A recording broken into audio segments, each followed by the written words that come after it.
Disabilities and Special Needs Central Administrative Office, video conference locations, and on the website. The public has been notified that accommodations such as interpreters, mobility assistants, or other assistance will be provided to individuals with disabilities and special needs if requested in advance. All right, great. May I have a motion to go into executive session? We're going to go to executive. A motion to discuss the employment matter concerning the appointment of an interim director. All those in favor? Aye. We're going to walk down to the conference room just so that people can come and hear it there.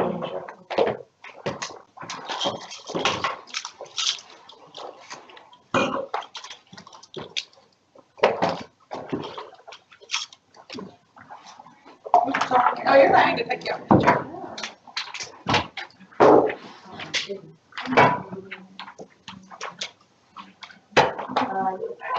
Okay.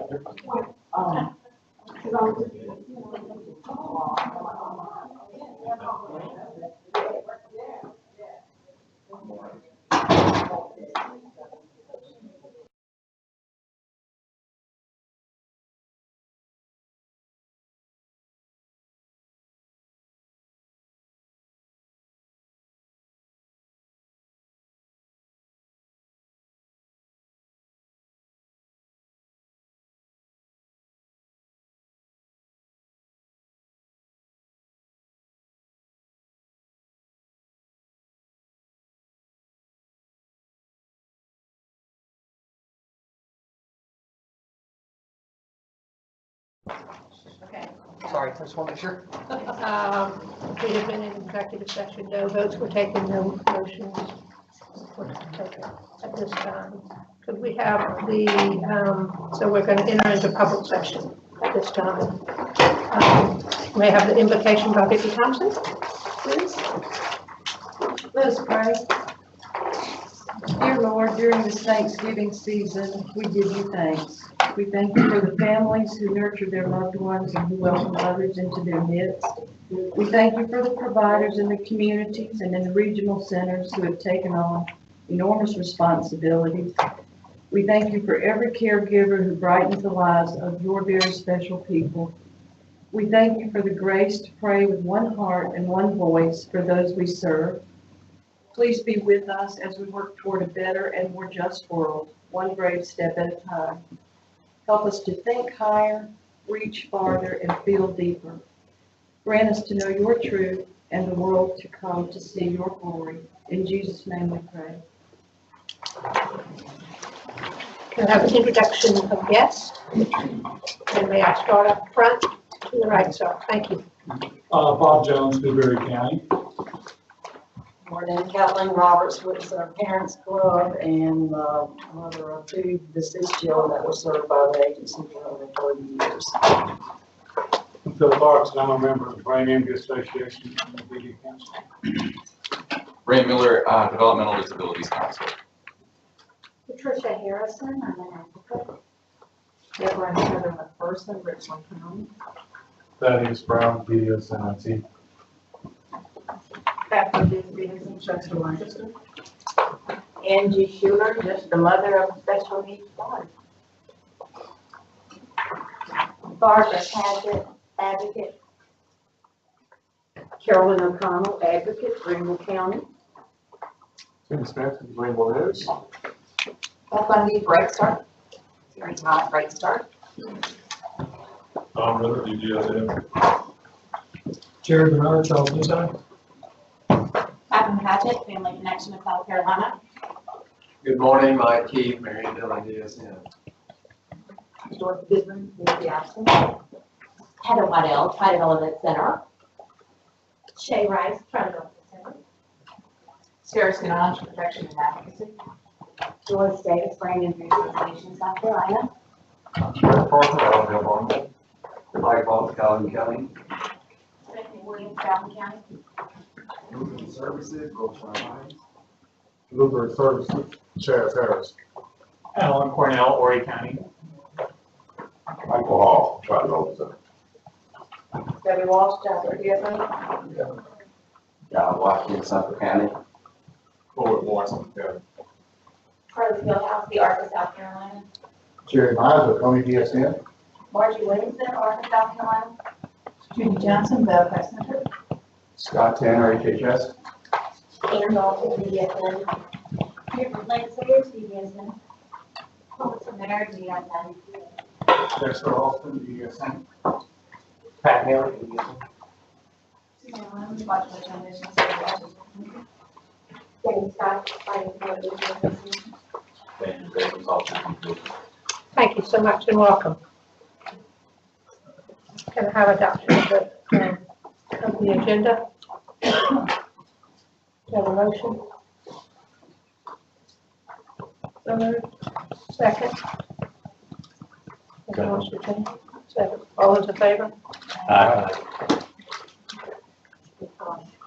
All right, so approval of the minutes of October 19th. Commission meeting, do I have a motion? Okay, go ahead. 4 of 6 in the meeting minutes, go up to the material for staff wages.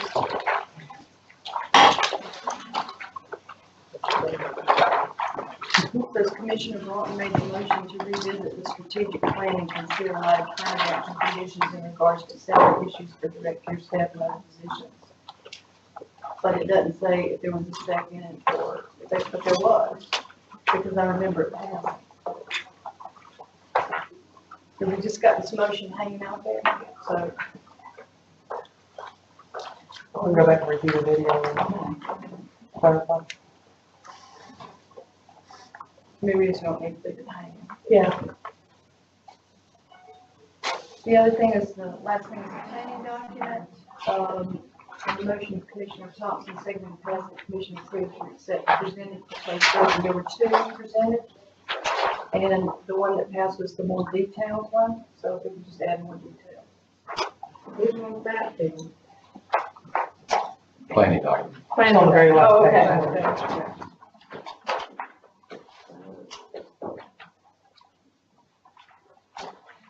So with those corrections, I make a motion that we approve the minutes. A second? And just to clarify, the correction is under the goal is that it was seconded and passed. Yeah. Under the goal.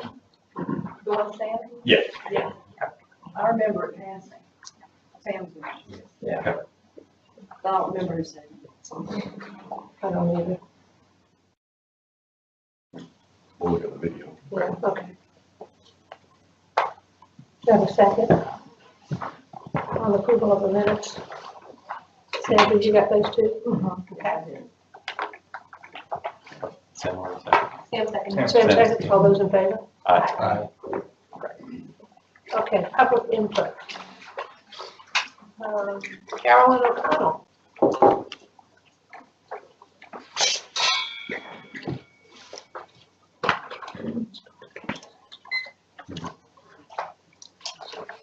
Good morning.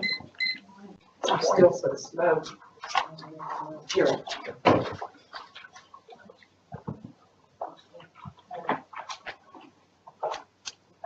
There's so much going on right now. I want to say good morning to all the commissioners, and Dr. Buscemi, congratulations on your new position. But the work still goes on here. The definition of insanity is doing something over and over and over again, expecting a different result. Main focus of my conversation, because I think we need to have change. We already know what doesn't work. Now we need to go out and take the gamble of finding out what will work. In selecting the interim director, you have an opportunity to make change. The agency is stale and extremely territorial. Their poor performance signals a time for change. Please do not appoint a member of the staff. They are too entrenched in how it's always been done. New thinking and outlook is needed for this department to grow and improve. And this isn't a comment I make that's not, it's not unique to here. That happens in a lot of businesses and organizations. And there comes a time when you just need new fresh blood and thinking to take you to a next level or to help you solve your money problems or whatever. But when you're looking at the same time all the time, you can really think you're looking at the right thing and you're not. One can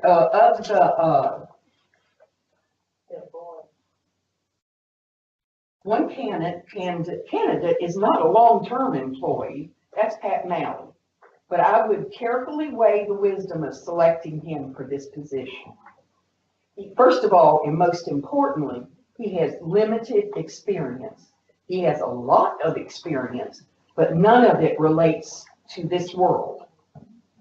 And also, when he accepted this position and was, I think, negotiating on it, very well could have been while he was doing the mentor audit. And if that was the case, that is a conflict of interest. A CPA doesn't do an audit and the next week go to work for the client. That smacks of, it stinks. You may think that because no challenges have been made to date, that there is no problem lurking. But right now, he is in a low-profile position. Not so if he's named interim director. CPAs are held to a high level of honesty and integrity, similar to a doctor's. He accepted this position under a cloud, I think. The agency doesn't need more bad press, and they don't need someone who walked in the door with what could be questionable ethics. You appear to have good candidates from the position from the providers. Let someone with a provider background have a shot at this position. Based on his reputation, I would recommend Rick Manger as interim director. But most of all, you need to be making this agency's leadership sound. I have to admit the position of interim director could just end up being a placeholder, and that's not an unusual thing to happen. So I think that your real challenge is who you hire as director. Please do a national search. This department is just so in need of new thinking and innovation. I mean, it really is. I want to address, and then the things I've heard in the paper and different things.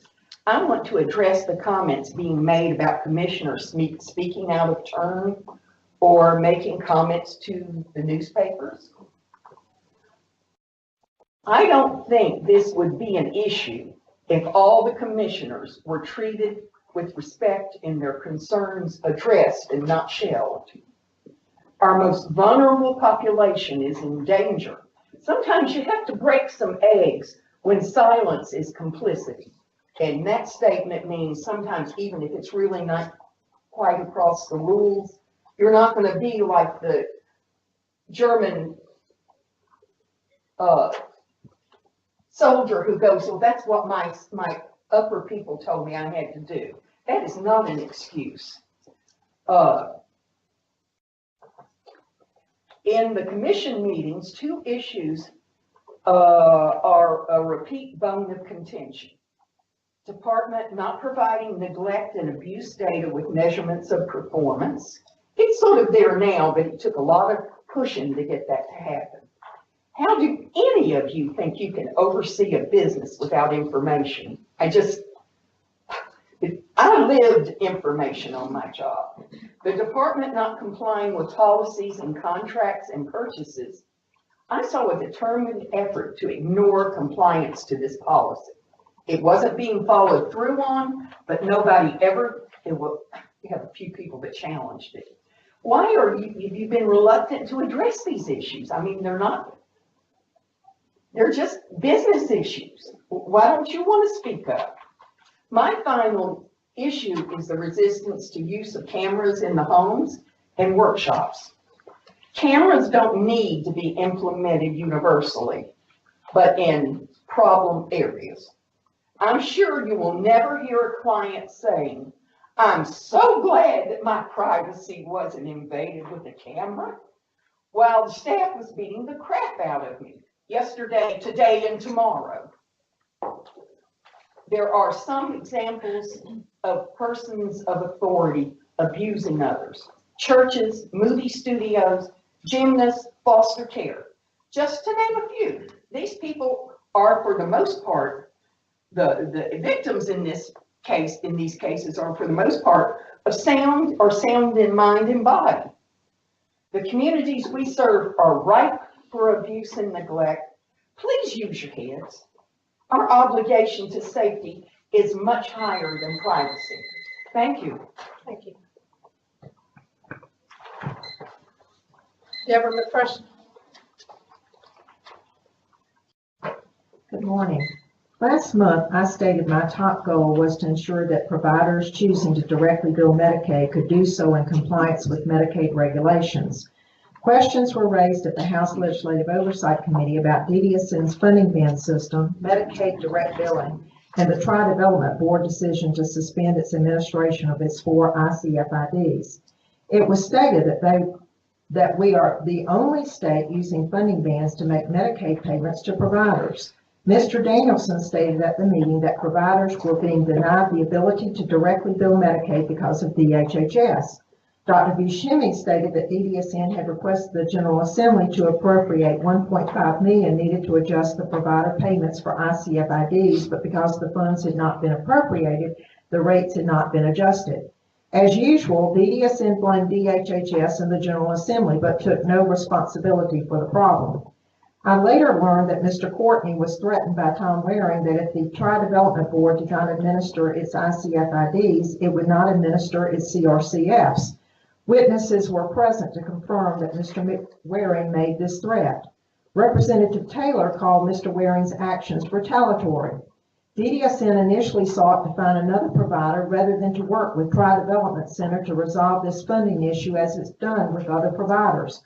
Commissioner Danielson compared the situation at Tri-Development Center to that at Babcock Center several years ago. Babcock Center failed to consistently provide the staffing or training necessary to protect residents that resulted in closure of beds by CMS. The Tri-Development Board decision to stop administering its ICFIDs was based on inadequate funding bands set by DDSN, not from quality issues. It was an insult to the staff that provide high-quality services at Tri-Development Center to make such a comparison. Rather than rebasing the ICFID rates, DDSN spent more than $300,000 on raises the past 2 years for state employees making more than $50,000 that could have been matched to provide $1 million. A waiver division was created in central office, increasing administrative overhead. DDSN has held $5 million in reserve for over 17 months. For Medicaid settlements, and surplus capital improvement funds are still unused. It appears that the lack of adjustments of rates was not from lack of funding from the General Assembly. Over the years, DDSN has chosen to spend money on contracts to defend its current funding band system. Now staff have been assigned to study the issue further. I've been advocating for providers to be allowed to directly bill Medicaid for over 14 years. Out of frustration after hearing DDSN's blaming of DHHS for the lack of direct provider billing, I called Deidre Singleton, the interim director of DHHS. Ms. Singleton told me that DHHS could submit an amendment to the state plan allowing providers to directly bill ICFIDs. CMS would have 90 days to review the request. Providers may need to negotiate a lease agreement with DDSN, and DHHS would determine a rate for the ICFIDs like it does for nursing homes. She did not express any reservations or concerns that this option could not be done. On November 9th, the South Carolina Disability Service Providers Coalition sent a letter to Ms. Singleton indicating that there have been serious concerns for many years regarding the rates paid by DDSN to providers of community ICFID services. A committee commissioned by former Director Keck made of providers, DHHS, and DDSN staff worked on the issue for months and came close to a resolution, but years passed and nothing changed. Several community providers successfully and seamlessly billed DHHS directly for these services for many years until DDSN stepped in and prohibited that practice. Due to the many concerns with the current system and the inadequate rates paid by DDSN, the coalition formally requested DHHS to allow providers the option of directly billing for community ICFID services. It was their opinion that providers had the right to do this, and DHHS has an obligation to allow it. The finger pointing between state agencies, the excuses and stall tactics must stop, or we risk losing our federal waiver dollars for being out of compliance. Please ensure that providers can bill DHHS directly before more lives of people with disabilities and their families are needlessly disrupted, like the situation in Aiken. Today, you will be making an important decision in selecting an interim director. It's critical that the interim director have experience and the ability to work with people with disabilities and their families and addressing their concerns at the regional center and community level. This person also needs a good understanding of Medicaid regulations and the services provided through this funding source. It's critical that this person have excellent interpersonal skills to effectively communicate and interact with DDSN's various stakeholders. I have expressed my concerns about Mr. Waring's most recent retaliatory actions. I have also witnessed on many occasions his negative reaction to commissioners' questions at commission meetings. Mr. Waring has been a major roadblock to providers being able to directly bill Medicaid. Mr. Waring seems to be threatened by change, and for that reason, I believe it would be a mistake to recommend him for the position. I have reservations about Mr. Malley as a candidate because he has very limited experience in the field of disabilities. I also have concerns about how both the HUD and mentor audits were handled and reported when he served as state OIG. Following the release of the HUD audit, I learned that some providers with HUD homes were not audited, and accounting errors that resulted in consumers being overcharged had also not been included in the report. Even though these omissions were brought to his attention, he did not amend his report. In fact, he was angry when he learned that a reporter had written an article about these omissions. Several advocates called me when he was conducting the mentor audit, expressing concerns that he was very dismissive of their concerns. Mr. Malley, when questioned by Commissioner Ravenel about the number of deaths in the mentor audit at the commission meeting, responded there was only 1 death when the report showed 6 and the Greenville News article reported 10. Mr. Malley has downplayed concerns about A&Es and critical incidents at legislative hearings, and for these reasons, I believe it would be a mistake to recommend him for the position. I believe it would be wise to support Ruth Magner, the candidate supported by some of the members of the South Carolina Disability Service Providers Coalition. He's been a provider for many years and worked as district director for DDSN before being hired by the Charleston DSN board as executive director and remained there until his retirement. Mr. Magner has worked tirelessly for people with disabilities in our state and cared about their health and well-being. He's honest, principled, transparent, and has the integrity to do the right thing. He's also very knowledgeable about Medicaid and what would be needed for providers to choosing to directly bill. He would do an excellent job as interim director until the commission conducts a national search and appoints a state director. Thank you for this consideration. Thank you. Patricia Harrison. Thank you. As I listen to the two ladies who spoke before me, it's tempting to go off on the retaliation trail because it's very real. And I'd be happy to share personal experiences and experiences of the people I serve. What I want to talk about today is crossroads. Today, this governing board is at an important crossroads. And my experience with crossroads, I served for about 7 years as a board member and later chairman of the largest provider in the state at the time. And I was there when band funding was put in place. And I watched as the death rate at that facility went from 2 the first year of band funding to 6 the next year to 10. There were 3 deaths in a matter of a couple of months from GI obstructions. And when I started as chairman looking at the reports we were being given, I found that we weren't being told the truth and that there was tremendous abuse, neglect, and exploitation that was being kept from us. But once I, as chairman, learned that, I couldn't hide behind the ignorance that so many people on these DDSN entities love to hide behind. Because once you know you're haunted, or I was haunted, I had nightmares about the people being raped, the people being beaten, the people having their dreams stolen, their money stolen. And we, the agency didn't make the right decision, and the status quo continued. There was pressure from DDSN to appoint a person who wasn't going to change the course, but who was going to stay the course and protect DDSN instead of the consumers.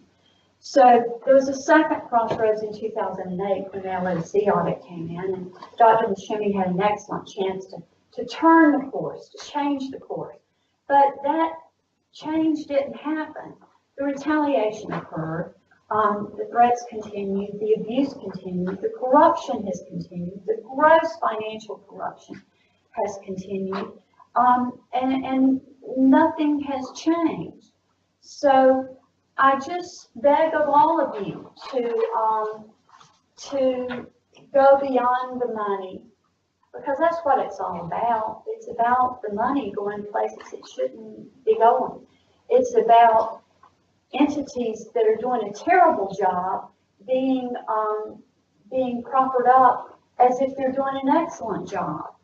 What I would ask of all of you today is to turn off what you're hearing from people who are telling you lies, and to listen to the voices of the people who are being raped, of the people who are being beaten, of the people whose lives are being turned upside down, of the mothers who are their hopes and dreams of keeping their family member at homes are being dashed by a policy that this board continues to enforce, even though CMS has told you you can't impose the caps.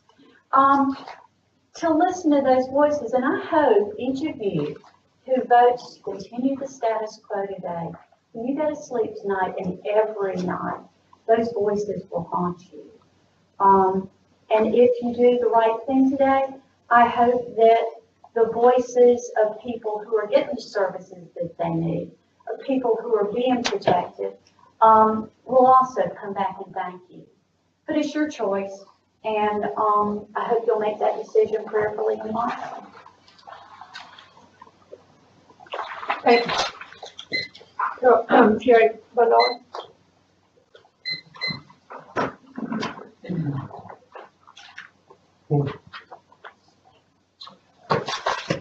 Good morning. First, I wanted to, on behalf of our board, our staff, and our individuals, want to thank Dr. Buscemi for her work and the things that she's done. Although some people may disagree in this room in terms of what you tried to accomplish, there's some of us who believe that what you've been trying to do is move the agency forward. There has been some national data that has shown that, at least in terms of some people, UCP being one of them, that South Carolina is doing a pretty good job. I was also inclined to talk about a few other things, but given some of the comments that I've just heard from some of our other speakers here, I'm really not sure what to say. As a provider, it concerns me that there's this perception out there that we are some kind of a horrible entity, and that we are not really focused on supporting people. At least that's what I'm reading. I don't think that's true, and I also want to comment on the issue of retaliation. It also goes both ways, because as providers, if we speak up and we support the department or we support some causes, we are more likely to be in the newspaper, and we are more likely to get sued, because we are not necessarily agreeing with another voice that may disagree with us. The problem that I'm concerned about is that we're at an impasse, and I don't know how to solve it, because we have one side that's arguing one thing, we got another side arguing another thing, and in the meantime, the people that are suffering are individuals. And I might also add our staff, because our staff are scared to death of making one mistake. Because if they make one mistake, they're going to get in trouble. Agencies are scared, because as soon as they make a mistake, it's going to be in the newspaper. And I will also say the other part is that not all the information that's reported is accurate. So I don't know what the solution is, but something's got to change. We have two sides that are on completely different directions, and I am scared to death that if we don't find a way to solve this, that regardless of what we do, we're going to implode as a system. And again, I apologize, this is not what I was going to say, but I am really, really worried about the direction that we're going. Thank you. Thank you. Kathleen Roberts.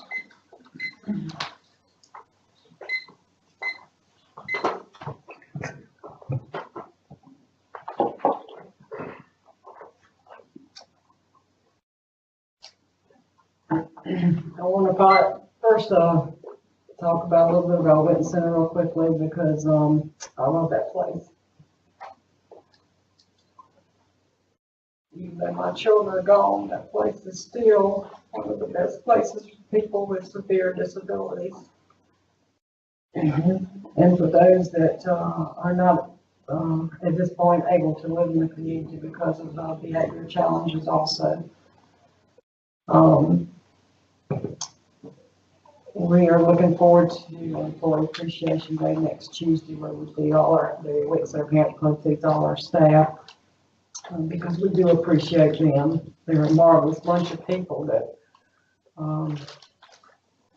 thankful that the salaries are increasing. I know they're still not up to where they need to be, but it is it's a money issue, and we appreciate the legislation that have helped us this far, and Dr. Buscemi's advocacy for this and the commission's advocacy for those pay raises. As parents at Witten Center, we are deeply indebted to Dr. Buscemi. She came from a regional facility, the Midlands Center, so she knew the challenges that we were facing. And we have so appreciated her open door policy. We appreciated the development of the advocacy board meeting or committee that she instituted that met monthly or every other month, where advocacies from all over the state were welcome, including the regional center, Parents Club, that we had a voice, and she listened to our voices. So we appreciate for that. She's going to be a great loss. I have sent the commission, each of them received a letter from me. They received one from the Witten Center Parents Club as a whole. And we expressed our concerns that we need to be very careful of who gets appointed to this interim position and to the position, the new state director's position. It again needs to be somebody that is very knowledgeable of Medicare, very knowledgeable of state and federal guidelines, and very caring about all services that are provided by the South Carolina Department of Disability and Special Needs. I have heard in the past, it's been many years ago, I was at the Capitol and trying to advocate for regional centers, and one of the people mentioned today said, I don't know why you want to do that, everybody needs to be a homer in the community. And that was a very disheartening statement to be made to a parent who thinks the regional centers is a place that is much needed. And I'm sure that you'll see that most of your local community boards think it's much needed too, because that's what they send their people when they can't serve them. So I think you need to consider that as you consider people that need to the overall scope of things and understand things. There were two comments made. There were comments made today that I have to address too, and that was first of all, I want to thank Vicki Thompson because she said one heart, one voice, and she said that prayer today, and that is something that we need to do. We're all wanting the best for people with disabilities and special needs in this state. I didn't find poor performance with the Department of Disabilities and Special Needs, and things that did not work. We have totally focused on the negative for months and months and months without looking at the positive. There has been so much positive. The state of South Carolina is rated way up with the nation in serving the people with disabilities and special needs. I have people, best friends in Florida with 2 handicapped children. They don't have these services. Do you not understand that it can't be perfect all the time, but it can be advancing from year to year, and that's what's been done with the Department of Disabilities and Special Needs. I pray that we will be more united and quit misquoting and misstating information and not blame an agency for some of the things that personally were done years ago. And I want to thank Dr. Bushaney. I want to thank the commission for your support, and I hope that you will continue to support all areas of disability and special needs, but especially for Dr. Bushaney. It's a big loss. A very educated, knowledgeable woman that has led this agency and cared about those people, which some say that she did not. I know she did. And I appreciate the fact that this is a great state of South Carolina, and this is a great agency, and I don't want anybody to think that it is not. Thank you. Thank you very much.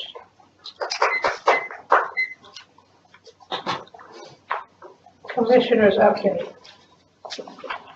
The only thing I have to say is, and y'all can help me, I tried, and I hope I got it, but she couldn't come today. Mary Poole's, York County is got a fundraiser on selling coffee, and she said she couldn't come today. But I've already ordered my 15 for my 15 friends that I give presents to all year. So if anybody else would like them, I just want y'all to know that contact Mary Poole, and she can give you more information about the coffee. Sometimes I thought I was going to take it home today and be ahead of Christmas this year.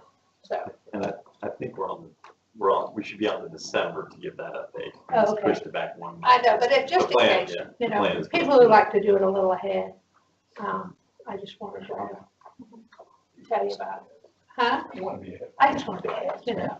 Two actions is good. Okay, that's all right. So, because I've already started my Delicious Delights Fund. I thought I was going to get out of it this year, but no, I'm the salesman and the deliverer of the Delicious Delights for the cheese biscuits and Bitty Seed wafers. So, Beverly, is this your last report? Any other commissioners have any? No, they all said no. Okay. Starting off with some good news, we just found out yesterday that the Housing Trust Fund has approved financing for 6 new homes in the DDSN system. They applied to UCP, I believe 3 in Sumter, and then Bamberg and Charleston. This is over $500,000, and for this allotment, and so far this fiscal year, this makes 12 homes that have been approved to just shy of $1.2 million. And so when we talk about the ability of working collaboratively with both the providers and Housing Trust Fund, that's funding that otherwise wouldn't be in our system to help with residential expansion and residential development, which is good all the way around. So I want to make sure that everyone is aware of that, and that's just thus far this fiscal year. So hopefully we'll have some more as they approve them in chunks. We have later on the agenda today about the South Carolina ABLE Act, but I did want to mention that literally right now, as we speak, as we're meeting today, the Treasurer's Office is doing his very public kickoff of the South Carolina ABLE Act. And again, I don't want to foreshadow and take too much away from that agenda item, but we'll be talking about that in a little bit. We have, with regards to 3 of the waivers that DDSN operates on behalf of DHHS, the Haskell waiver renewal is underway, and this will be for a 5-year waiver renewal. It'll go into effect, assuming everything goes as planned time-wise, July of 18, and it'll go through June of 2023.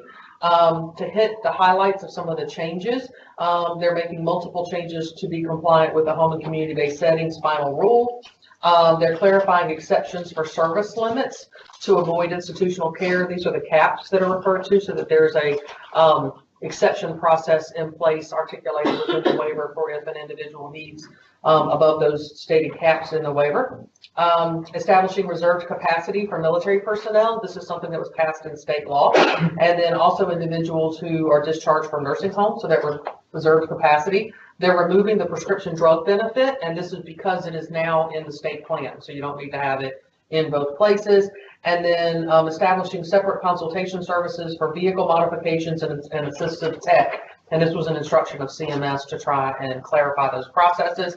They're also, this is one of the things that has been requested previously, adding pest control treatment and bed bug treatment within the Haskell waiver. That's something that we've heard pretty loud and clear from individuals on that waiver as a needed service. And if you'll remember when we were doing our budget request conversations, this was part of that conversation as well, anticipating that it was coming. looking at the ICF-IID level of care criteria and making sure that it, even though we're operationally doing this already, that it's in the waiver document that the developmental period is established as up to age 22. And then update on various quality performance measures. So that's a renewal. We also have 2 amendments coming forward with regards to 2 of our other waivers, one of which is the IDRD waiver. Again, clarifying language about specialized medical equipment, supplies, assistive tech, and private vehicle mods. So again, clarification because it wasn't as clear as they thought that it needed to be. Again, removing the prescription drug because it's now available in the state plan. So this will apply to multiple waivers. And then updating the Appendix J to refer to that. And probably one thing that's the most important is what is being considered a technical amendment. But it's to clarify, to recheck the box that was not checked, that DDSN is an organized healthcare delivery system. That doesn't mean it'll be that way forever, but to clarify that it is that way now because that box was not checked when it should have been. And so that'll be a technical amendment. And then similar in the community supports waiver, again, revising the language for environmental modifications and private vehicle mods so that it's clearer. And then additional conforming amendments such as check the box for an organized healthcare delivery system. So those things are ongoing right now. And I think they've all been submitted to CMS. Is that correct? Or are they in the process? No, they're in the process. Okay. You've heard a couple people talk about earlier today the Senate oversight or the oversight process in general, either House or Senate. The Senate Medical Affairs met on Tuesday. And they received the report from Senate legislative staff on their review of DDSN. The Senate Medical Affairs accepted that report. It includes multiple recommendations. The recommendations, generally speaking, fall into 3 categories. They're either legislative recommendations, recommendations specifically to the commission, the governing body, or to the agency in general, which could overlap between those. And so in general, the agency agrees with the vast majority of the recommendations. And I know that because the report just came out late Tuesday afternoon, that you guys wanted time to review it and read it, but I anticipate it'll be a future commission agenda item for the agency to determine what actions they're taking. There are several things that the agency at the staff level have already implemented either during the process or the agency even prior to the Senate review Senate oversight, we were already engaging in certain things. And so if you read the language in the larger report, it does acknowledge that the agency sometimes was already on a path and that they were just recommending and reinforcing that path. So generally speaking, again, I think the report is very, very well written and very fair across the board. So if you haven't had an opportunity to read it, or if you don't know it's out there, you can go to the Senate website, click on Medical Affairs, and it's there. And we'll actually probably get it posted to our website as well, but I'm not sure that that's happened yet. Switching gears, going to House oversight. There's been 2 meetings since the October Commission meeting. There was one on the 24th and one on the 6th. Right now, the next meeting is currently scheduled for the 30th, though I think that it is highly likely that that meeting will be changed. They're trying to figure out dates now because of one of the committee members, at least one, maybe 2, had a conflict. They're also asking for DHHS to come and speak, for Vogue Rehab to come and speak, and several of the providers in the DDSN system. I don't know exactly who, I think they're still figuring that out. So from a scheduling perspective, I think it's a little bit of the herding of the cats to figure out. But once we actually get a hammered down meeting date, we will of course share that widely. Another piece of interesting or legislation I think you guys need to be aware of is House Bill 4413. It was pre-filed on November 9th, and this relates to an adult abuse registry. It was just introduced or pre-filed, and what it does is it directs DHEC to establish a vulnerable adult abuse registry. And this was filed by Representative Gary Smith.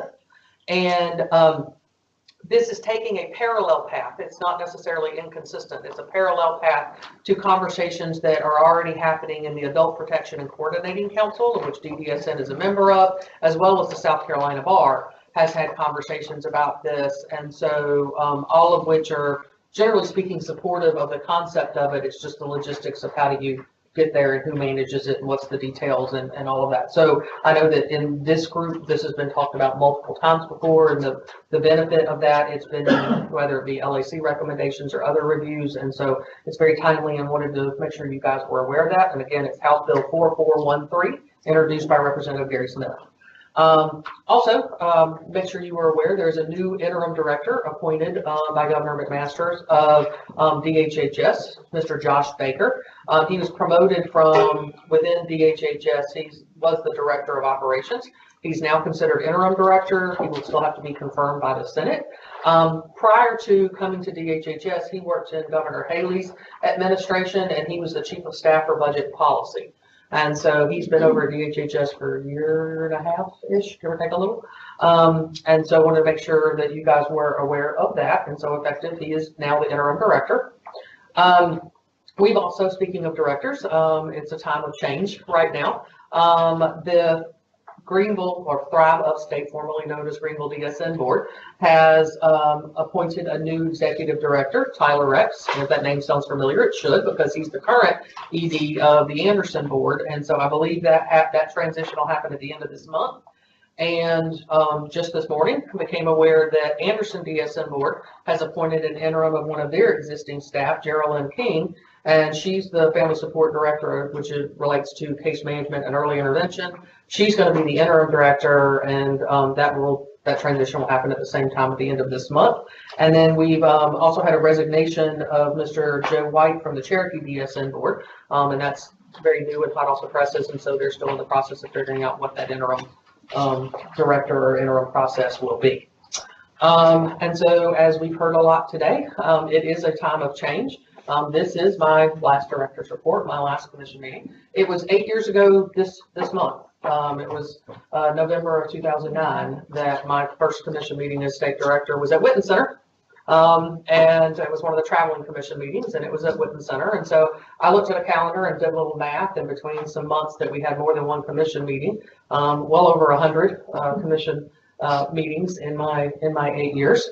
And so we've heard different opinions and everything about moving forward, but I do want to say that I appreciate my time as a state director. I grew up in the field in the sense of direct care, hands-on type positions, and moved up from there. And in my entire professional career, I can't imagine not working with our folks. And in my new roles and in my new job, I will still be continuing my passion of working with people with intellectual and developmental disabilities, and hope that many of our paths will cross again. And I'm very thankful for the time that I spent here as the state director, so I appreciate it. Thank you very much. And we'll have something in a minute. Susan back, do we have the waiting list reduction efforts?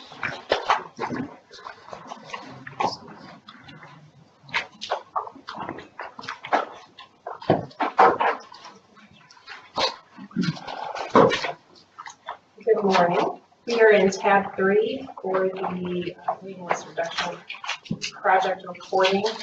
You all had this report in advance, and I think Chairman Ravenel prefers to keep our report short. So if there are any questions you have about these at this time, I'd be glad to take those questions.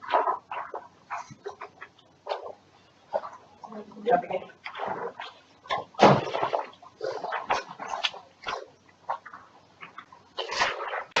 Next day. Yes, Please go. All right. So now we're in tab 4. I've provided for your advanced review as well a commission advisement, just giving a short synopsis of our activities focused on work with the Department of Health and Environmental Control, DHEC, regarding expediting processing of fingerprint checks. And that update is provided. We have a meeting, I believe, again on Friday. But all indications that DHEC is open to hiring additional staff to expedite the processing of those checks so that they'll be able to check for them daily instead of what they're doing now, which is roughly every other day. So that should be a significant step forward. That's very positive. Any questions about that? Do they have a time frame on hiring the additional staff? Have they given you any idea when they'll? Quickly was the word used. So As far as I'm concerned, that means paperwork starts Friday after we talk about how to do the paperwork. Before Thanksgiving. I hope so. I mean, I don't know what their processing time is, but they have an HR process, just like every agency will, so I'm very hopeful. Well, unfortunately, they're gonna have to do something on background check because access to those terminals is pretty restricted. So. Yeah. And we did ask about being able to use an alternative process, and we were told no. We consistently ask, even though they say no, we just ask again, and the question, the answer is different.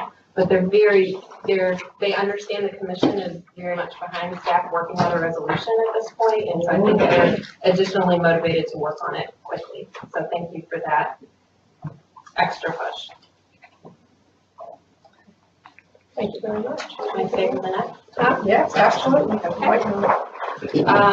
Again, you received the report in advance in tab 5 for the quarterly report of incident management quality management. I'll just note that there are additional data points in this report than you've seen in the past. I think we've decided to include those just as an additional layer of the snapshot of how we do analytical review of the data that we've been receiving. So there's additional data.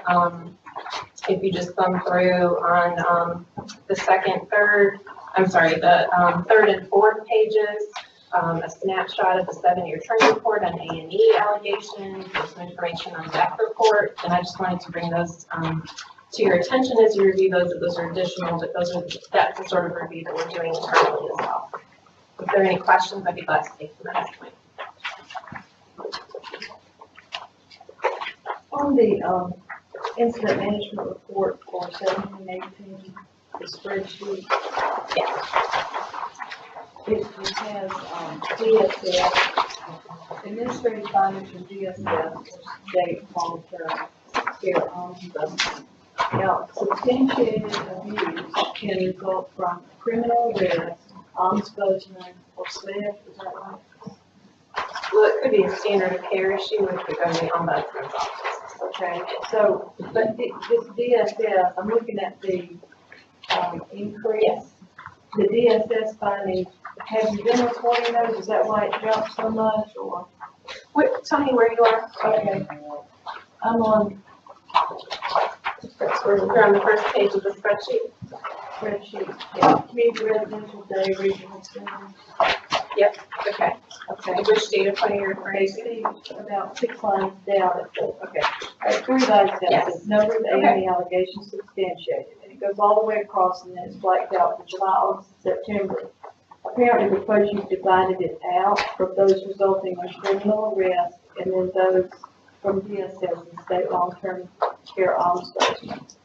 Okay, so it's quite higher than the ones substantiated in the past months.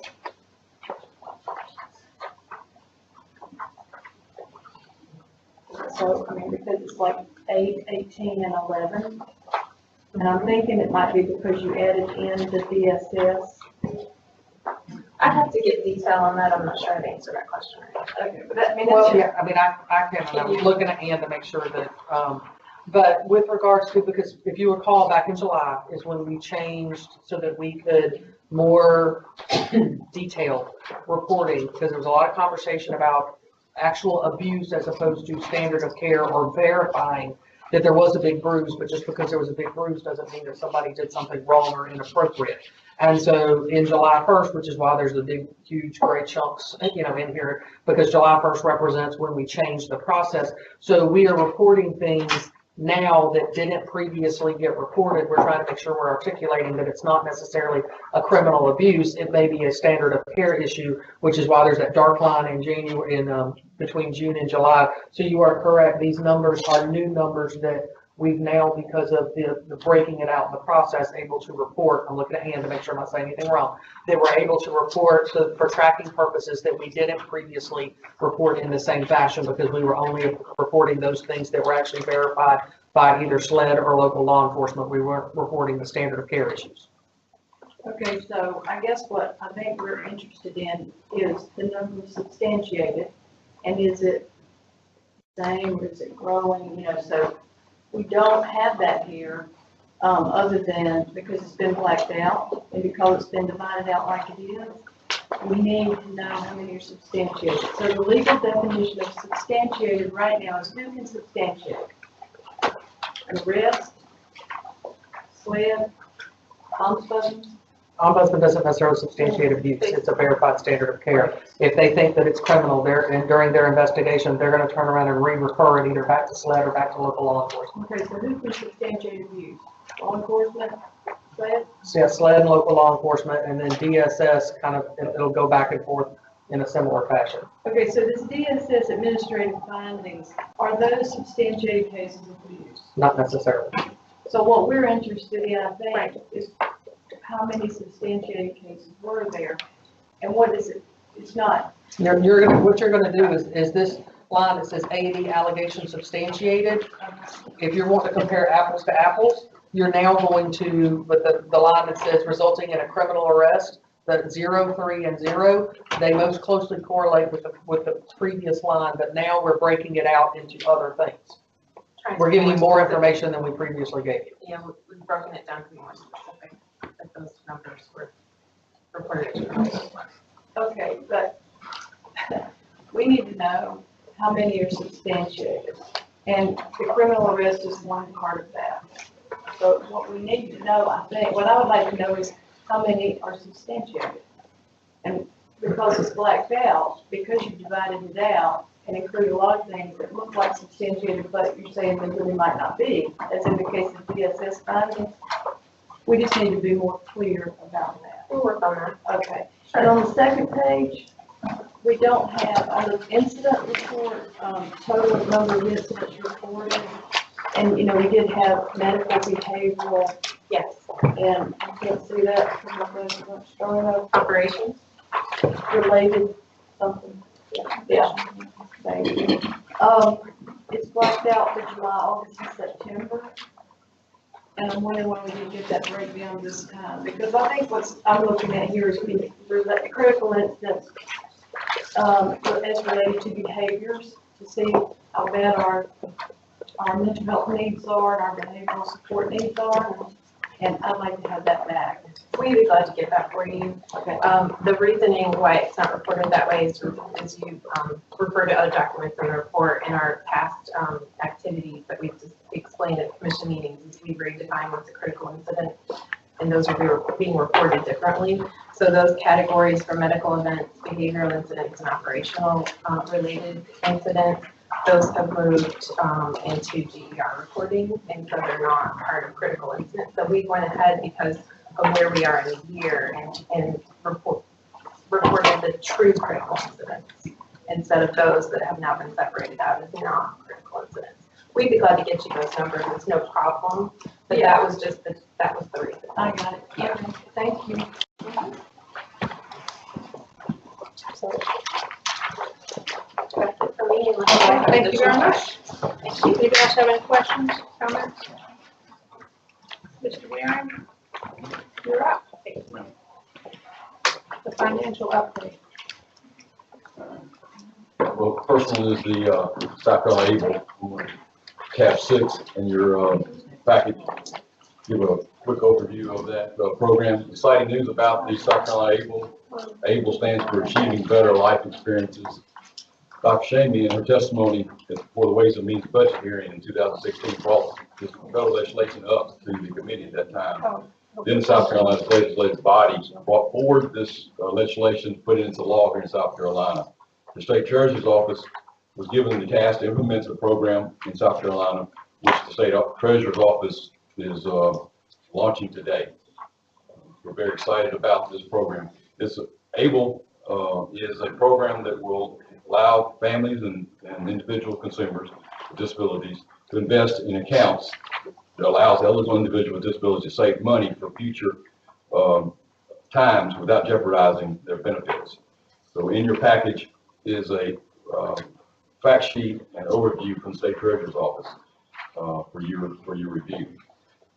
Also, it states here the eligibility requirements, benefits, and what you can contribute to the ABLE account over a period of time. This information is being displayed on our website, and we have a link that attaches our information to the Treasurer's Office for anybody can pick up the information off the Treasurer's Office website. As I stated, this is an important investment tool for consumers and families to have in order to save and also to protect their benefits as they move forward and trying to plan for the future. Any comments? All right. Commissioner Chairman, I'll go to the next slide. Okay. Tab 7 is the financial updates for October. And it's the normal 2 reports for cash overview of our core operating accounts, showing our revenues received up through October and then the expenditures that have been paid out through that same time period, showing our balances at the end of October of $147.8 million cash balances. Majority of that is already obligated for our future needs of our system, our contract agreements, and needs of our employment at regional centers. Also, monies will be used to draw down more Medicaid dollars as services rendered for the remaining months of the year.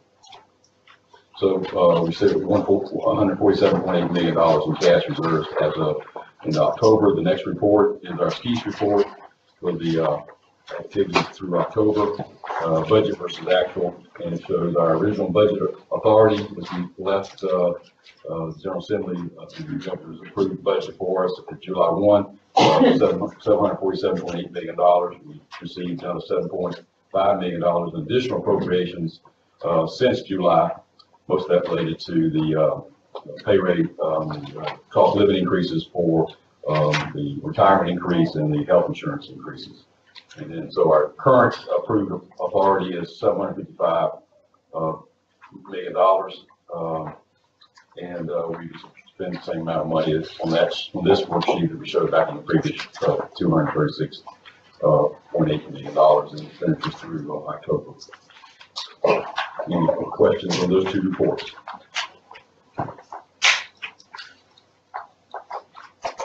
Okay, I'll go to the next topic, trial development ICF update. To give you a briefing on where we are. We've had several meetings since the October commission meeting on site at Aiken between and meetings here at Central Office between the trial development staff and DDSN staff. David Dale and District Director Nancy Hall went to trial development a few weeks ago and met with trial development staff at 4 ICFs to visit with the consumers at each home. Got a better feel for the consumers that are living there. The individuals living in the 4 facilities have high needs, from health needs to behavior challenges. Also, there was a review of the CIS scores for the 32 consumers that are living in those ICF facilities, and they were reviewed, and they also majority show high needs for the individuals living in those 4 ICFs. Chuck Norman and Pat Malley also did an on-site visit with the trial development staff in Aiken to review the financial records to determine the reasonableness of the expenditures charged to the ICFM program and determine the appropriate allocation of revenue to the ICF program as well. More information is being requested and additional analysis is being done to better understand those elements of the revenue and expenditures. David Goodell and Pat Malley also attended the Trial Development's October board meeting, provided updates on the status of DDSN's review of the ICFM program, and fielded questions from the board members on their concerns related to the ICF's continued deficits. The Trial Development team of Ralph Courtney, Michael Hall, Heather, and Karen came to Columbia last week to continue our discussion and review of their ICF program and the overall financial position of the agency. We all are trying to understand the change in trial development's position from the end of fiscal year 15 to the end of this current fiscal year 17 that ended back in June.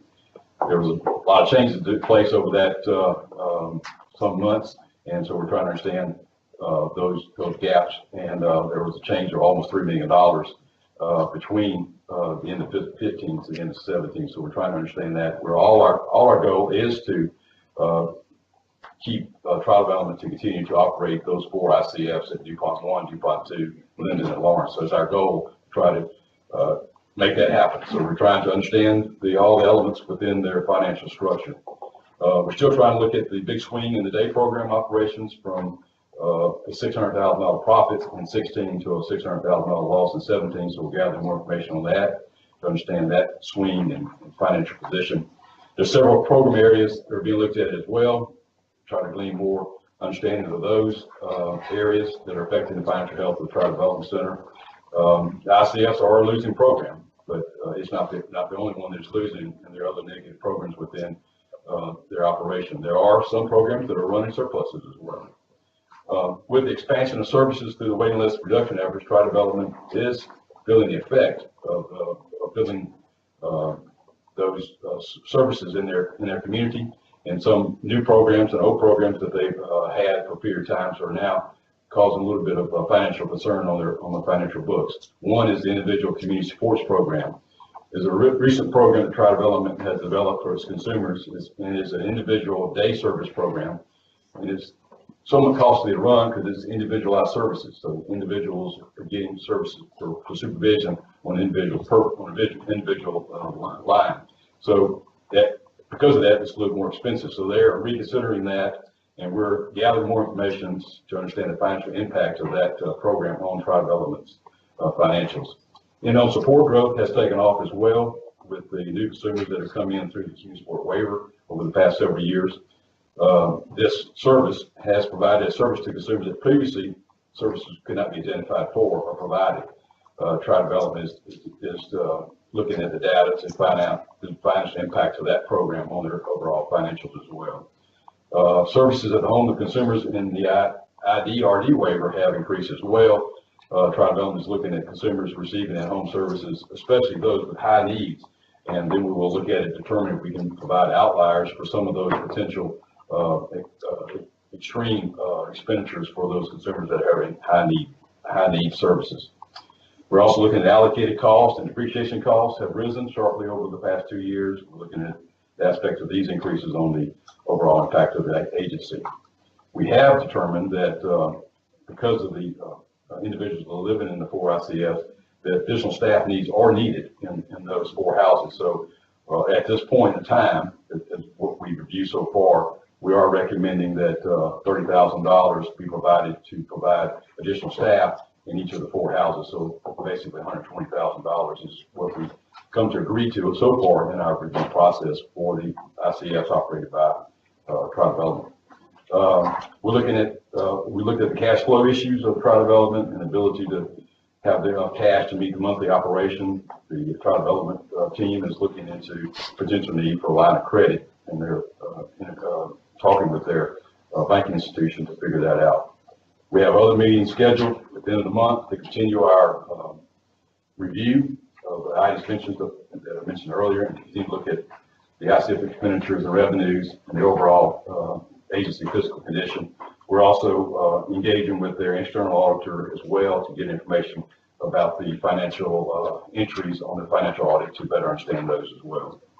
So we're still meeting, still making, that can make some judgments, but we're still a little bit away from making those final judgments as where we can finalize where they are with the operation of those 4 ICFs. The goal, as I stated earlier, is to maintain Tribe Development to operate those 4 facilities. So that's our goal. That's what we're working for, and that's what Tribe Development is working for as well.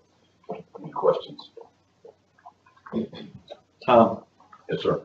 It sounds at this point, I'd like most of the focus is on looking at Tribe Development's overall financial picture. I mean, which you just ran through. Yes, sir. It's more of it's looking at top and bottom, not just ICFs.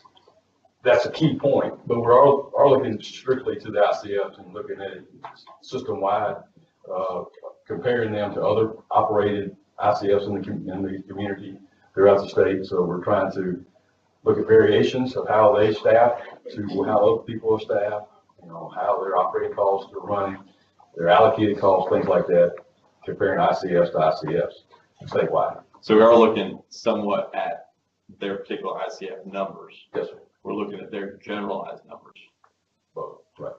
And Todd, because I asked you guys to look at this and then I went out on medical leave, but we know, and it's been a budget request for the last couple of years, new funds for the ICFs.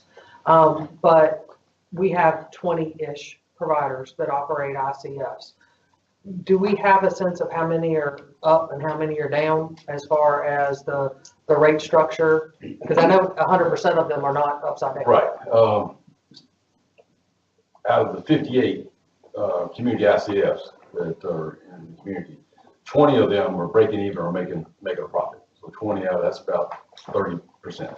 And then another 16 that lost. This is in 16 fiscal year and 17 fiscal year. That lost less than $50,000. You know, between $20,000 and $30,000 per house. And then the other 20 or so lost, just, you know, over $50,000. Some of them, and like in the private development, lost 150 or so thousand per house. So they're on the tail end of the bell curve. Right. So yeah, it's some on the are making a little bit of money, and some are losing some a considerable amount of money, and then there's some that are kind of in the middle type. So out of the 58, you know, there's 30 or so that are you know, if you say 20 or 30,000 is not a major loss, then you know that's more than half, or they're breaking even or have a little bit of losses, and then we have 20 or so that have a substantial amount of losses. Yes, sir. Anything else? Yeah, so I don't see Ralph here today. I didn't see him. I mean, you got 2 staff members here. Okay, and is Tri Development now saying they're willing to stay in this business? I mean, what? I think so. Yeah, you're in that room having that conversation.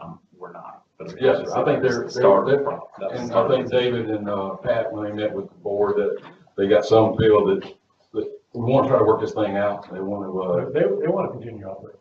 Okay. So we're trying to get there. Yes, sir. From all I've been told, maybe I'm wrong, but this is Tri Development. They are the cream of the crop from a physical facility. And how many are really comparable to that facility? Is it? So I'm a little confused, I guess, if they're not manned as well as they need to be manned, and we're now giving them $30,000, which I readily agree with. How are they doing such a great job that they apparently are doing in that facility? I mean, I'm just worried that as we continue, we're going to make sure that that they stay up there. They stay as high as they possibly can. Because my understanding is that they are very well-run facilities and very, you know, the best of the best. And that's what we want to continue to. We're not trying to do anything to hamper that. Well, you know, I'm concerned how we're going to do that without getting more money. I mean, that's the bottom line. Well, we are looking at how they allocate revenue and how some of the expenditures, depreciation, like I said earlier, that's a concern. It's risen greatly. They've had a lot of development in their operations in Macon County, and we're trying to figure out. And some of that we've invested into. We put. I don't really care about depreciation. I care about cash losses. Right. That's what we're trying to figure out. The cash flow. Okay, so we're just not there. Right here. We're trying to figure it out. We're trying to get all the parts and pieces to help us understand the cash. The cash versus accrual type of thing. Okay. So you're there. All right. Thank you. Anybody have any more questions? Yeah, I do. So it's like there's an ICF, speaking from your back, it was like 16 bed ICF, and an 8 bed ICF. But the 16 bed, some of the 8 beds are more complicated, the needs are more complicated. You're saying that you've got ICFs that differ with needs. You've got people like Ralph evidently has a high need facility. Majority, yeah. His 32 people are high need type folks, like that. Yes, the majority of the 32 got Okay, so substantial we needs. want to give those people an opportunity to live in the community if that's possible. We want to encourage that if we can. But there's a lot of difference between what y'all get for a regional center and what you get for an ICF in the community, isn't that right? So are y'all talking with HHS? Because I think they have some responsibility to get some of that increased. You know, to get some of those higher management, ICFs in the community, to fund them at the rate that it takes to operate. Right. We've been in touch with HHS over the years, trying to adjust rates, and we currently have a request in now to adjust rates. Now, concerning the regional centers, there is a difference in operational. Regional centers have, it's all inclusive, you have all your medical team, your therapy, all that is included in your rate. In the community, those type of services aren't in your rates. They get them through the state plan, they go to the doctor in the community, they go to the therapist in the community, the pharmacy and things like that are in the community too. So there's a difference in how the rates are structured in the regional centers in the community. But there is concern. We're trying to work to get it up. The main concern is going to be state match. You got to have the state dollars to grow your rates. So we got to have the money to be able to justify any increase in community ICFs or waiver services or regional centers or whatever. State match has to be there to support the increase that you receive in Medicaid. I wish there was some way to cross over between the institutional centers and help pay for some of those services. And at the same time have access to those services in the community and do it that way instead of privately. And if HHS could consider that, then that would that would boost up the regional centers too, possibly. So about like dental services? Yeah. I mean, just go ahead and. I think we've looked at that in the past. We used it a little bit years ago, but Some of the centers do provide dental services for folks from the community. Because dental services is one of the most difficult services for our folks to access in the community. So now I'm aware of that problem. Is there, how much time is left? I mean, the clock is ticking and we don't want families to be continually sitting on the edge of their chair wondering. So is there like a target date? next month or so, yeah. How much time did they give? They gave us 60 days, although the discussions we've had with them, we've indicated A, that we want to work it out, but B, if we can't work it out, that, we expect them to work with us to facilitate a plan for transfer to another provider. Like we discussed at the last meeting, there are other providers out there that have expressed a willingness to come in and operate those homes, but it's going to take time. We've had other situations where a provider said, we no longer want to operate these ICFs. DDSN worked with that provider, located another provider, and then transitioned the management. It took some time to make sure that that was a seamless transfer, and obviously, the trial development folks are concerned about the finances, but they also are very sensitive to the needs of the individuals and understand that there needs to be a collaboration between all the involved parties should that transfer to another management organization be required. That's all you can do to lower the anxiety really at this point. Right, and we reached out to the families and let them know that, that the home that their loved one was currently served in was not going to close. I think there had been some misunderstanding on the part of some families, so we tried to reassure them that they were not going to close. I'm just wondering too about these 20 homes that are losing more than $50,000. Have you heard anything from them? I mean, could this be a reason? Yeah, we've heard from a couple other providers, and we're working with them as well, as it comes to the level that the trial development situation has, but hopefully we can get in there before that. And so, yeah, we are working with a couple. Thank you. Tom, you want to continue on consideration? Yes, ma'am. Tab 8 is the next item for consideration for y'all to relate to the renovation of Mulberry Dorms and Administration Building at the PD campus. Two components of this scope of work is renovations of 5 Mulberry Dorms.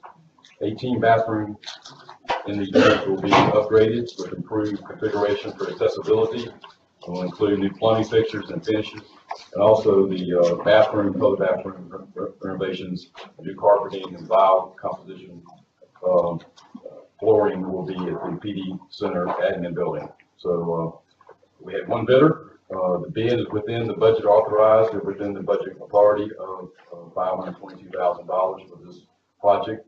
The project was approved by the commission back in 2014. It was approved by the central government with the authority of $522,000 in March of 2015. So staff is recommending that a contract be awarded to Satchel Construction LLC of Charleston, South Carolina in the amount of $448,000 This contractor has performed work for DDSN in the past, has a proven record of responsible performance. So we ask for your approval. Any discussion? Do you have a motion? Second. All those in favor? Aye. Consideration of proposals for the Right, tab 9, this is another request for your approval for the department to enter into a contract for the QIO services. Federal requirements for participation in the home and community-based waiver programs require DDSN to provide evidence of evaluation of approved performance measures. DDSN waiver documents approved by the federal government state that evidence must be from a federal organized quality improvement organization, a QIO. The current contract with DDSN's Quality Improvement Organization contract expires November 30th, end of this month. Several new features of this QIO contract combines the 2 prior contract compliance review and license review processes into this one contract. The number of on-site observation visits has increased by 25% and includes an outcome-based performance component. These new features were discussed and approved by the commission at the June 17 commission meeting down in Georgetown. Restraints of the procurement process in South Carolina in order to attain the best price for the agency and to have a fair competitive bid require the information not be made available during the evaluation process at RFP until the award is made. The department so is not allowed to release the number of proposals received, the name of proposals, and the amount of the proposals. So the department is seeking approval from the commission to move forward in the negotiation process of this contract award with the potential savings of $500,000 to $1 million in our negotiations over the period of five years to this contract. We've had one meeting with the potential vendor already and making some headway. We got several more meetings, our communications scheduled as well, with a desire to have a successful contract awarded by the state procurement office who is handling this procurement because it's over our threshold by the end of the month. Staff request approval from you today to move forward with negotiations in order to have this contract finalized and awarded by the end of the month. How many bids were there? I can't tell you that until the award is actually let out by the state procurement office. So we don't know how many bids there were. We're only considering this one and we don't know who it is. Yes, ma'am. Well, Is that the way the state government works?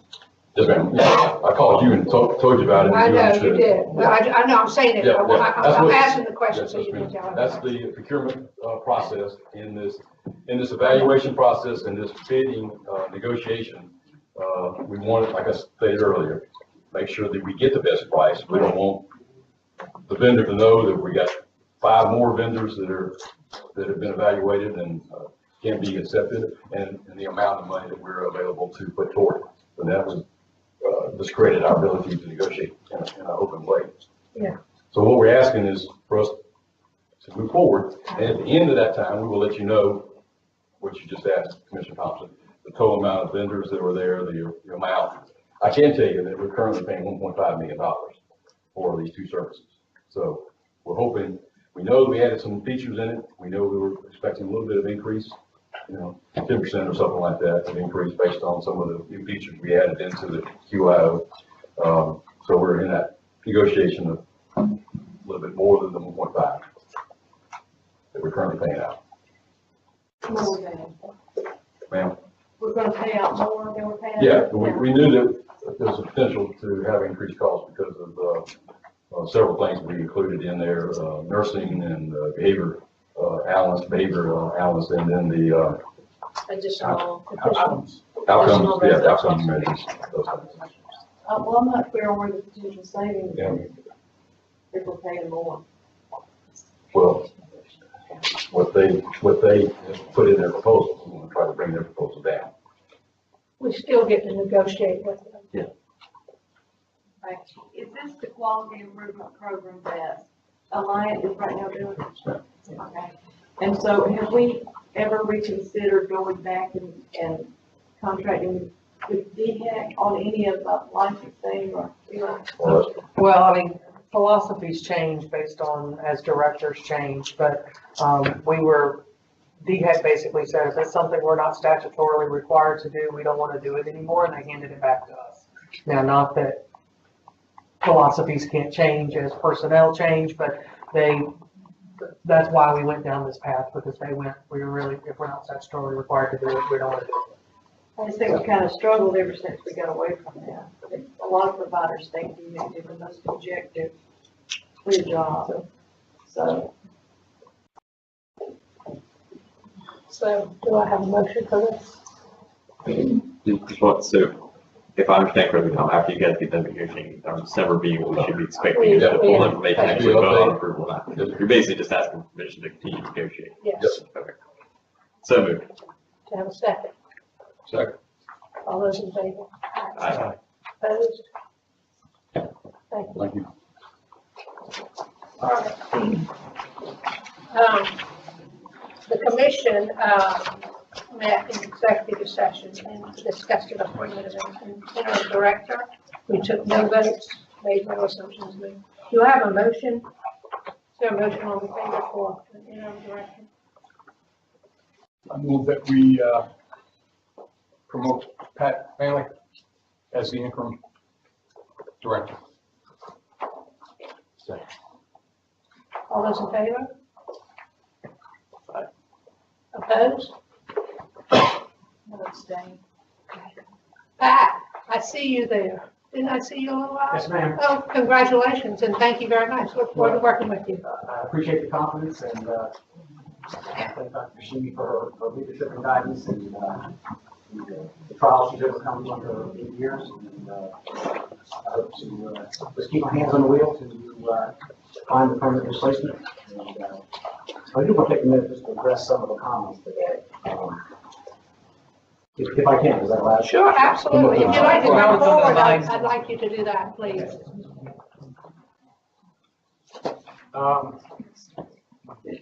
It's an honor to be selected. And I'm speaking for Tom. We were both asked to submit our nominations, and we're honored to do so. And we're volunteering for this transition period to really keep what's going on, improve what we can, and certainly get the leadership and guidance from the commission. But I will agree, we're at a crossroads. From an outsider coming in, I've been here possibly 9 months. The reviews that I've been allowed to do, I have interacted extensively with the provider community. And there's a lot of commonality between the provider community and the employees of the BHDD-OIDD to keep working the issues we're working. But we got to keep our eye on the ball. And the issues, legitimate questions, legitimate things that we need to do better. But I'd have to go back to some of the comments we said earlier, and certainly Vicki, is we got to have a one team, one fight mindset, because there's so many people in this great mission to meet all the objectives we have to have.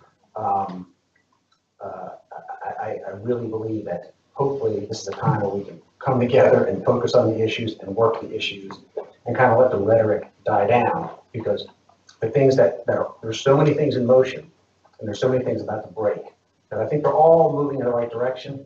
When we have that type of rhetoric, is what I call it, it really undermines the trust among all of us. And I tell you, I've not met one person in the provider community or in this agency that really doesn't want to get something done every single day. So all I ask is the commitment of the people in the crowd and your peers, whatever short time I have here, I think a lot can get done, and then whoever comes in permanent, hopefully we'll be in a position to have that person hit the ground running and maybe have some of the ripples worked out in the system so that person really can really do the will of the commission. So I thank you for your confidence. I look forward to seeing you. And I thank you very much for agreeing to do it, and look forward to working with you. Thank you. And I wanted, at this point, I'm gonna read a resolution for Dr. Bashimi, but I want to thank her for her 8 years. She told me most directors just come in for 22 months, so this is. That's the national amazing. average. Yeah, the national average. And she's done a great job here with the whole commission and with everything and everybody. And especially, because I've been traveling around a lot, people, I love to hear from the Witten Village crowd, and that goes, and I go to the Coastal Center quite a bit, so all of those, she's done a great job in doing that. And I also want to thank her personally because she was wonderful to me the whole way through, and I just appreciate it, and I wish you well with your next job. That sounds exciting. So, we need your commission. Whereas Beverly A.H. Husseini, Ph.D., began her commitment and support of South Carolinians with disabilities and special needs as facility administrator at Midland Center for South Carolina Department of Disabilities and Special Needs in 2007. And whereas in recognition and appreciation of her outstanding abilities, expertise, and exemplary job performance, she was selected to be the state director of the South Carolina Department of Disabilities and Special Needs beginning November 2009, tasked with leading the agency. And whereas her leadership and contribution reflects her commitment to the well-being of the others and to increasing and improving opportunities for people with disabilities and self-advocacy, self-determination, employment, and community activities. And whereas her application of the best practice and focus on the best interests of individuals with disabilities in the performance of her job duties and the time, energy, and talent given to the business of South Carolina Department of Disabilities and Special Needs have contributed significantly to enhance quality of life for people with disabilities, their families, and the improvement of the services provided and funded by the agency. And whereas during her tenure with the agency, state law has changed to remove the R word. The largest expansion of disability services in the state's history was initiated to reduce growing waiting lists. A successful caregiver relief program was developed, benefiting hundreds of families on the waiting list to receive services. State law established the South Carolina Able Savings Program, and the agent created and launched phase 1 of the dashboard, the state's first public reporting system of provider performance data to enhance informed choices for consumers and families with increased public transparencies. And whereas she has given freely to her vast knowledge, expertise, and the leadership to the state of South Carolina for 10 years, and know her national leadership and advocacy in the field of disability services, and she is highly respected. Now, therefore, be it resolved that the South Carolina Commission on Disabilities and Special Needs expresses its heartfelt appreciation to Dr. Beverly A.H. Buscemi for her many contributions to the South Carolina Department of Disabilities and Special Needs and the people we serve. Be it further resolved that the Commission, with respect and admiration for a valued colleague and outstanding public servant of South Carolina, wishes Dr. Buscemi continued success in all future undertakings and hereby attest with all our signatures. Thank you.